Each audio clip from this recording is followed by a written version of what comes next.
Hey family, I'm back in the city after the resurrection. No joke. I'm gonna share with you why I am pointing towards the top of the buildings. When I was walking to work, I started saying, wow, my city's kind of unsafe.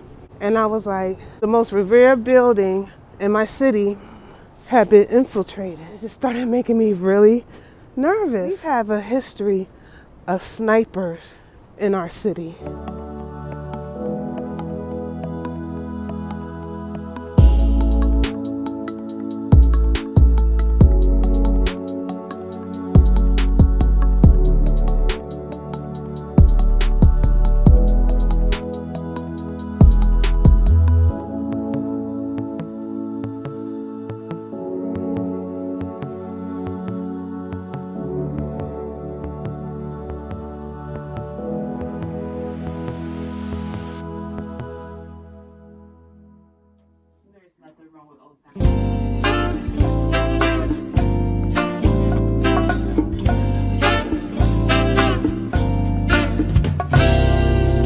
It's road trip time. Guess where we're heading?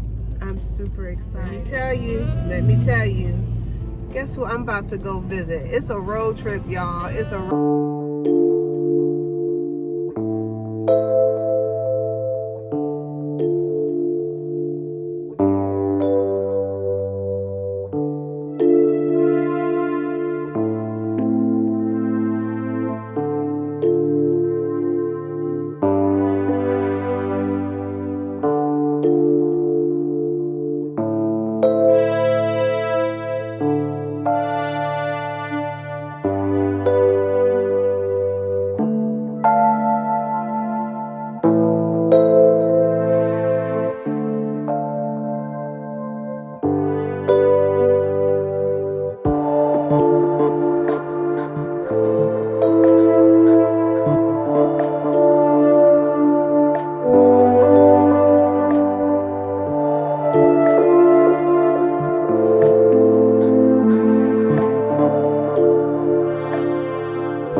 Are you gonna take this bike with you to Africa? I am actually, because the wheel can just come off. You see it has like a little clip. You can just unclip it and take the wheel off. So I'm thinking about requesting a box from the company to see if they'll accommodate me and then I'll just take it apart. If not, I'll take it to a bike shop and ask them to please help me pack it so I can send it. But I really want to take my bike with me. Did you do any bike riding when you was over in Africa? I did not. I was on the back of a motorcycle, which was not planned. I was waiting for transportation to get to a cash machine. It was with a young brother, and he said he was going to get a ride for us. We couldn't get a taxi. They were all full.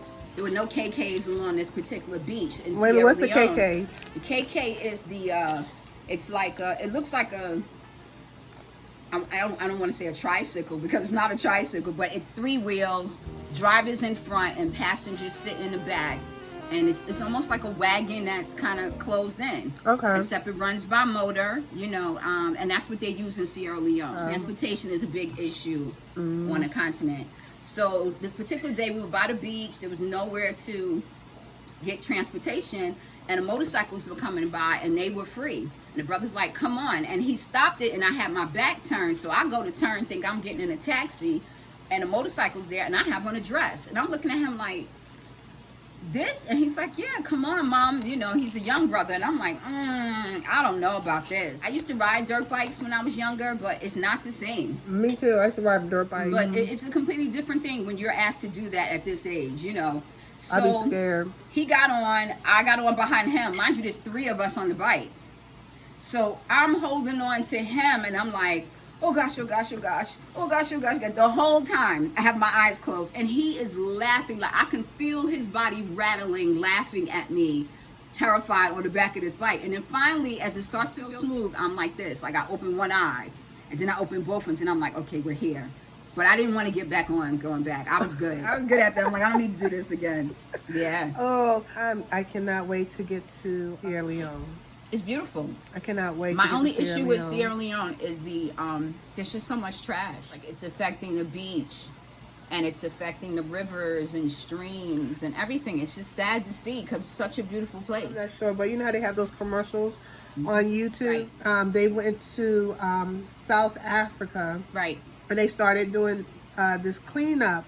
And what they did was they created merchandise. People where you buy the merchandise and the money, the proceeds go towards hiring people to clean up, put all this trash together to go to recycle. It is. The problem on the continent would be you can't just only collect the recycling. You have to have a way to process it. And so you have to be looking at the bigger end of it without sending it out to China to be done. I mean, they even have things where, I don't know if you've ever seen like those little pieces of plastic and packing materials. It's just a bunch of like little chips. You could use that, and then people buy that to melt down and make into tiles and bags and jeans, or even, because you know they're doing jeans out of recycled plastics and stuff as well. So the bigger piece of it is the manufacturing end of it. You can get people to collect, and it would be lots of jobs. Collaborative work is needed. And that's why in Sierra Leone you have Chief Fode.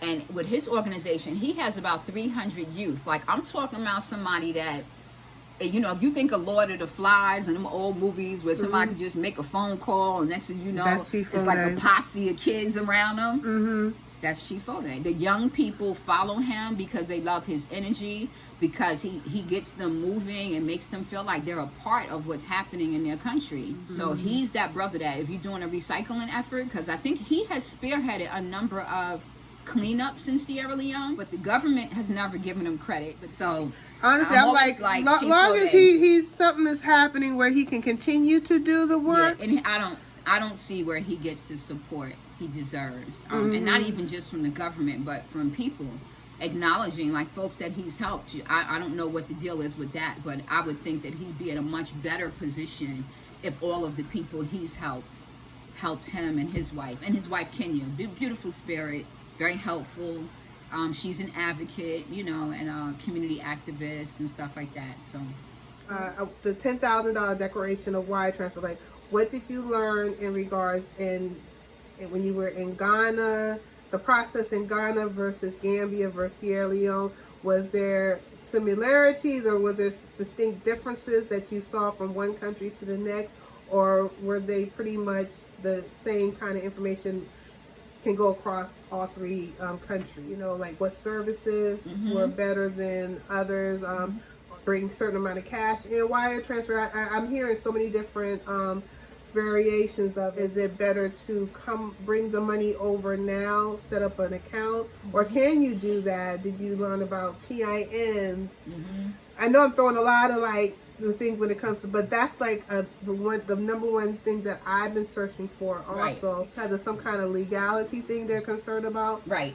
But you know, just curious, like, what did you hear in regards to that? Let's see. With the declaration, what I noticed in all three countries is that they do ask you, do you have any money to declare, right? Because you're not supposed to bring in more than 10,000.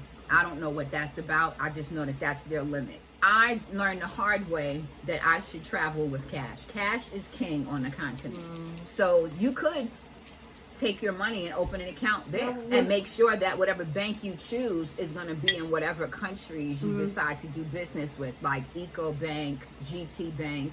But I know people from here that have opened up accounts with as little as $5 in the Gambia. They found a bank to do that with, and they've done it like online. And I think it might have been Eco Bank. Now that I think about it, it might have been Eco Bank, because I remember the brother talking about it, and he opened up an account online, and he hasn't been to the continent yet. And as far as the TIN number, I believe they will issue a TIN number.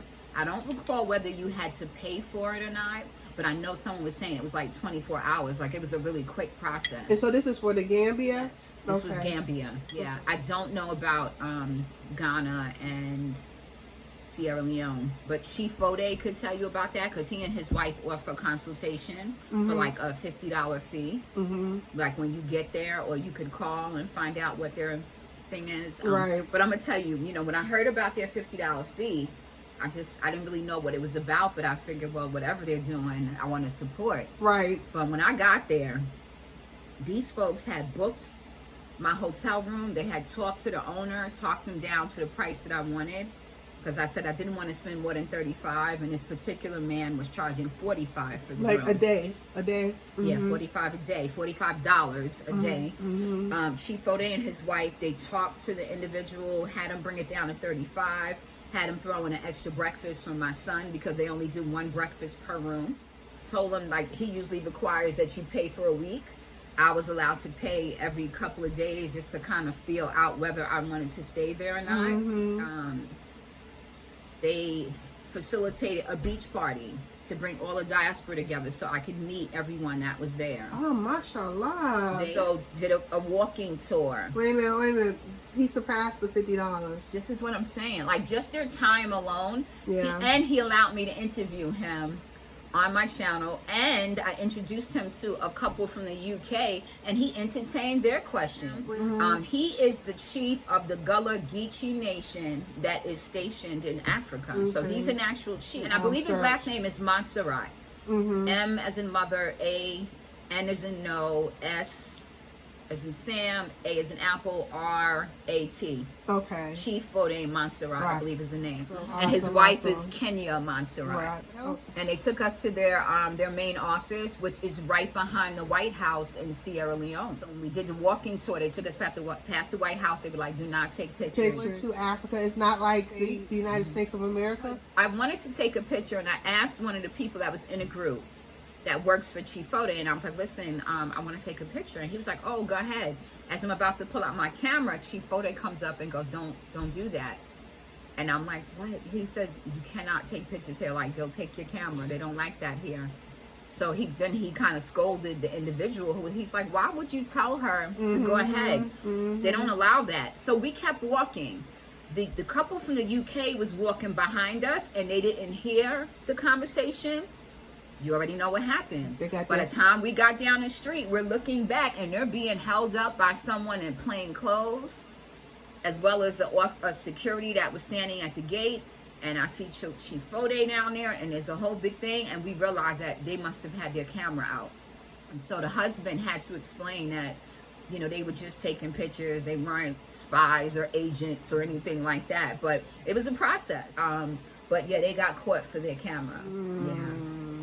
But I also remember Wodamaya telling people that he had his phone confiscated, He had his laptop confiscated. He was arrested in countries because people just suspected that he was up to no good. Right. So why would you go in front of like a government building and think, you know? And then I don't know. I think people also think that only Americans want to take pictures of everything, but I don't think that's true. I've seen foreigners, tourists, especially Japanese tourists, with the cameras hanging. They always 5 or 6 cameras hanging, and they want to take pictures because people believe in just kind of having memories. Of things. For them, these are things they see all the time. For us, it isn't, and so that's like the memory that we have that we attach to these photos. So they should know it's bigger than we just want to take a picture of you. You know, I don't generally take pictures of people without asking. Right. You know, sometimes I get really excited, and I'll be like, "You're giving me such good information. Please let me do an interview." So you had said that cash is king. Why is cash king?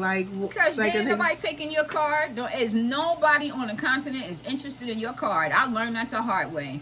I kept thinking, well, if I go in a grocery store or if I go in a restaurant, they should take my card, and I could I'm running out of Dalasi in Gambia, so I'm hoping that I can use my cash card to because first of all, the cash machines don't have no cash. So go ahead and use your card. So that's in the Gambia? Out of service, temporarily unavailable. Are y'all listening to this? So you will not have cash. Like, luckily, my host was kind enough to be like, listen, here's some money. I remember one day I had spent up all I had as far as Dalasi. I had American, I didn't have American dollars. I had my card, and I knew I had money on my card. So I was like, okay, if I can just get down to Turntable, which is like the main junction in Gambia, they have like 4 or 5 cash machines. All of them out. Every last one. Wow. Out of service, not dispensing cash, not working. I even ended up walking about a quarter of a mile back to another cash machine, and it wasn't working. You find that the same in Sierra Leone as well in Gambia and Ghana? Excuse me. Or was that mainly Sierra Leone in was so much cheaper. Quite honestly, like, I couldn't wait to get from Ghana to Sierra Leone, because Ghana, I think it might have been 1/5 of the dollar, like that kind of exchange, like $1 to maybe $5.85 their money. Sierra Leone, you have $100, you're a millionaire. Literally. 100 American dollars is $1 million Sierra Leone money. So that money stretches. It stretches in Sierra Leone. Did you find the same difference between Sierra Leone and Gambia? I did not. And maybe because I was down to my last. I don't know. But Gambia was more like, I want to say like 700 to the American dollar. So it was a good deal. But as long as you stay, for me, I was within a budget. Right. So, you know, my friends who wanted to eat at hotels and resorts, I kept trying to tell them, like, no, I got to cook at home. You live here. Right. You live here, and you have a way to replenish your funds. I'm trying to hold on to what I have because, mind you, coming back, my car, I told you, was parked in the airport. 40 days my car was parked. $10 a day. Oh, that's another thing. You had shared with me before different options if you're parking your car. And I tried. It didn't work for me, but it might work for other people. Right. Okay, so they have a program that covers you with insurance through Progressive, and you allow them to utilize your car as a rental.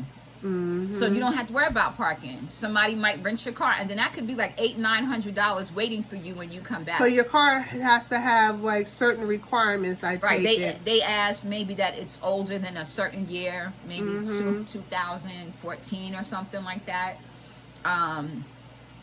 That's it. It's clean, it's full of gas or whatever, and you just drop it off. Like, they literally called me, and it was at that moment that we both realized it was for BWI and not Dulles, Washington. Okay. So what was the name of the app again? Don't remember, I'm sorry. But you can always Google, like, you know, leaving your car, using your car as a rental while you're on vacation. I would have called you and been like, listen, can you come take my car? Or I'm going to stop at your house. Can you drive us to the airport? But it didn't click at that time because, you know, once again, we think very much as individuals in the States. Right. We're like, well, there's nobody I can ask. I have family in Virginia.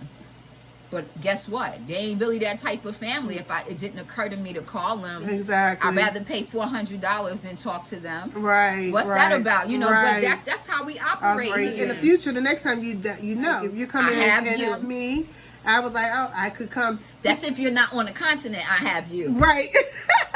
I know that now. Right. But I just really didn't think of bothering anyone, and all I was thinking about is, I have a 3-hour ride home. I need my car to be where I can get to it when I come back. Okay. You know? And quite honestly, when we got off the plane, my son drove for an hour, and then he started getting making the same mistake over and over again. And that's when I realized he was tired. He wasn't falling asleep, but he couldn't focus. Right. So about an hour, 45 minutes in, we switched. Then I started getting tired, and I realized I can't do this because I'm actually falling asleep. I feel myself dozing because that jet lag, we did that now. We pulled over, and when we got back on the road, I said, I'm just going to sleep for an hour. It ended up being 2 hours. That's how tired we were. I woke up, I said, I think I can make it home now. When I pull out the thing and I go maybe half a mile, the sign for Pennsylvania is right there. But I didn't even know we were that close. I just was so tired. I was like, I got to stop. So from there, we were good. We just, we made it in. Because for us, we have to go through, I think, Virginia, Washington. Then we go through York, Baltimore, then York, Pennsylvania. Once we're in York, Pennsylvania, we know we're only about less than an hour from home. Yeah, this was a nice ride out here. This was It's a straight run. And you know, nice. And don't get me wrong, it's a good community for when you're looking to get out of a big city. And that's why I came here with my son. I wanted to raise him here. But it's not a place for single women. It's not a place for someone who comes from New York, if you will, and you're used to being able to access things when you want to, because we don't have transportation out here. You have not seen a bus, and you won't see a train. You have to see all I saw were cars. Yeah, there's no trains. And cows. Yeah. And milk houses. Yeah. And Amish people. Yeah, and the cows are behind fences. Not like in the Gambia where they're just strolling across the street. Yeah, they were definitely behind fences. I was like, because there's a lot of dairy factories out here. Yeah. I grew up going to the Amish farm. That's when a 2-hour trip take you 5 hours, because you don't see me. It would be thrifting. Don't let me see a yard sale or a garage sale or a super Goodwill. I'm like, well, let me just stop and see. Languages.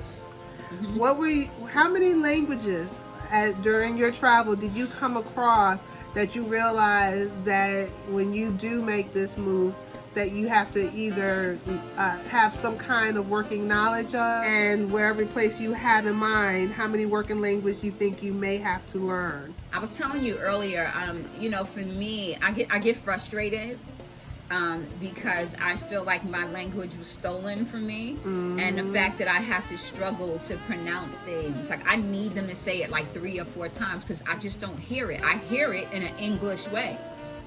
Someone saying Sandera, I'm hearing it as Sandra, and I have to keep saying it until I hear what they're saying. And it bothers me. It bothers me that our language was stolen, but yet we know a foreign language so well. English should not be my language, but it is, unfortunately. So what I noticed, I think Wolof and Mandinka are the two that, for me, it seemed to come across the board.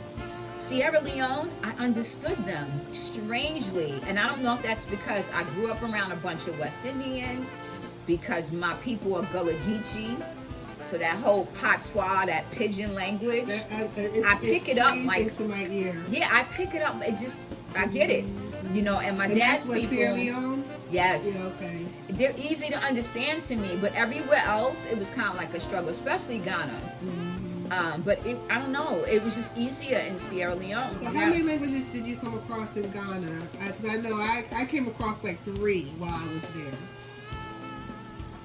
I don't remember all of them. Yeah. So in Ghana, I came across Ga, Twi, and Ga, Twi, and Hausa. Because my grandfather was from Senegal, and he spoke 11 languages. One of them, of course, was French. One of them was English, and then another one was Portuguese. The rest were languages that he learned from the continent. But we don't know the African languages that he learned because it was never, you know, back then. My grandfather was here in the early 1900s. So, you know, he didn't really bring his African culture over here. And guys, look at this salad that my sister just made for me. So she did this whole, look, she's so ingenious. So she has the salad set up, and so it has a little bit of dressing on the bottom so the leaves doesn't get yeah, you put your dressing on the bottom, and then you put like your solid vegetables, so like carrots or apples. Like I have apples in here too. Right. So we have carrots, apples, red onion, tomato, I think that's it, and green leaf lettuce. We have the little tiny tomatoes, and then we're gonna dump some golden beets, some crab meat, some avocados, some sesame seeds, and some sun-dried tomatoes on top of it. All right. And so simple. Look at that. It's such a simple thing to do. So, and you could really eat it out of the jar. You just shake it up. But since, you know, we're here and we're eating, we're going to do it like this. So it's so colorful. The food, did you see a lot of vegetarian options in you know what's interesting? With all of those beautiful fruits and vegetables, people are not into eating a lot of vegetables. It's just not a staple in their diet. Okay. So it's definitely an opportunity, but you have to have the clientele because your native most of them folks are not going to be the ones that are supporting your business. But if you're in some places like a touristy area, I think you could do well. I heard in Ghana, vegetarian options, you have lots of vegetarian options. But there's a whole lot of Americans there. You know? Versus where maybe Gambia, not so much. Exactly. And how about Sierra Leone? You think that's something that the people are into? Definitely in a tourist type area. Okay. Yeah, for sure. So, yeah. So this is so simple. So I can't wait to get into this salad. Assalamualaikum family, this is Empress. Thank you for watching part 1 of my interview with AnjaAfreeca, and also for another exclusive interview, all new content. Go to my Instagram page, Global Green Book, and check out the post AnjaAfreeca. You don't want to miss that one either, guys. Well, thank you for watching, and make sure you like, comment, and share.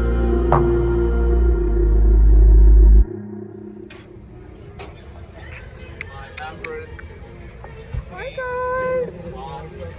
Hi. Chewie's coming. Oh God. That's her dog. This is his baby.